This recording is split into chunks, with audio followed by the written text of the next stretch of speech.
I'm on a diet, but I'm not losing any body fat. That is a common complaint I get all the time. Maybe you're dieting right now. Maybe you are on a keto plan. Maybe you're on a low carb or a low fat plan, or maybe you're following If It Fits Your Macros. I get messages all the time from people telling me that they're trying really hard, they're doing all the right things, they're eating clean, they're on a diet, but they're just not losing any weight, and they end up getting super frustrated.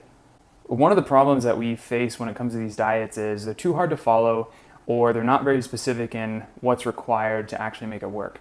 So for an example, you might have a keto advocate say that calories don't matter, eat as much fat and protein as you want, and as long as you follow that principle, you're going to lose body fat. And then other diets say that as long as you maintain a caloric deficit, you can eat whatever you want and macros don't matter.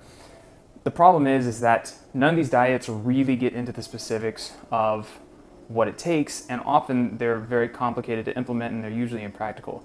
But what I'm going to show you here today is how making your diet super boring and repetitive and even repeatable over weeks and months is going to make it very easy to lose body fat and easy to stick to. My name is JC Dean.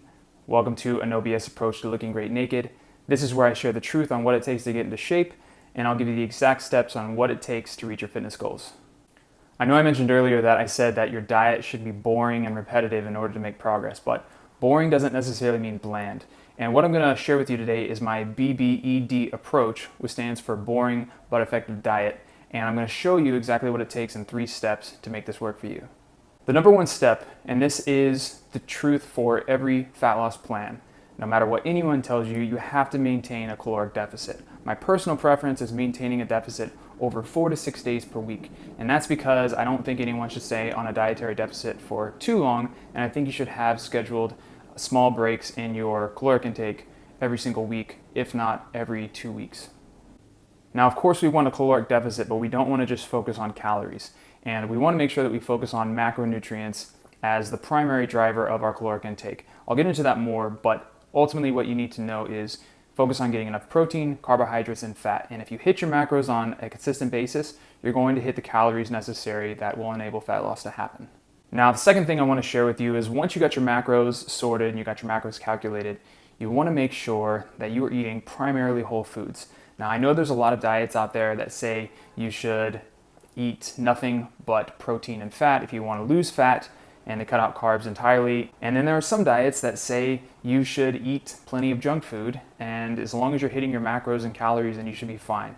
Now, that may work for some people, and that's fine if it works for you, but what I've found mostly with my clients and with my readers is that a whole food approach is what works best. And I generally recommend 85 to 90% of your diet be whole foods, and then the excess be from treats or something that you want to have every once in a while that at least serves your sanity and gives you a little bit of a mental break. But the main thing you need to know about this approach is when you consume whole foods for the majority of your diet, you're going to be getting plenty of micronutrients such as vitamins and minerals that are going to help your body recover and help you make it through the fat loss diet in a manner that doesn't leave you too hungry, but also nourishes your body at the same time while you're dropping body fat. But now I want to hit on the third thing, and this is the most important out of all of the principles for BBED, and that is you need structure. There's that old cliched saying that if you fail to plan, you're going to plan to fail. So I want you to think of it like this. When I said boring but effective diet, I didn't mean bland, but I want you to make your diet as boring as possible. And what I mean by that is having structured meals, structured meal times. You know exactly what you're eating and when. And I personally prefer making sure that I get at least a breakfast, lunch, and dinner, usually similar foods every day. Now, I will vary it from time to time, whether it be a dinner meal or maybe a breakfast meal, but I usually don't vary too much. And then what I want is to make sure that you have that planned out and you're prepared for the week.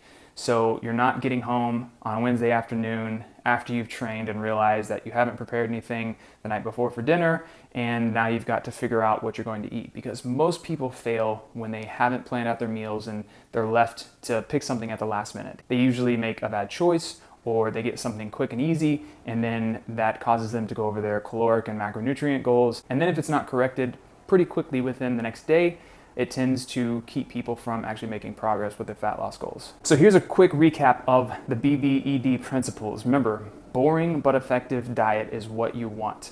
And number 1, you have to maintain a caloric deficit. But it's not just about calories, it's also about the right macronutrient ratios. Second thing is you want to make sure that you're mostly eating whole foods. You can have some foods that may be considered off limits from time to time, but in general, sticking to whole foods, fruits, vegetables, lean protein, making sure that you're getting good sources of fat is going to be super important, not only for keeping your energy levels high, but also nourishing your body. And lastly, you want to make sure that your meal times are structured. You know what you're eating when. You have similar foods for breakfast and lunch and dinner, so you don't have to worry about too much variety and accounting for too much, and you're not making it overly complicated. And oftentimes, if you try to make your diet too complicated, sometimes we end up snacking or eating off plan when we don't really want to, and then it can tend to spiral downwards and take us off of our plan if we let it. That wraps it up for my BBED dietary approach. If you have any questions, be sure to leave them in the comments. Let me know what you think of this approach, and let me know if you have struggled with your diet in the past and it's kept you from losing body fat. And if you have any questions about how to make your diet simpler, I'll be glad to answer those for you. I will see you in the comment section. Thanks for watching.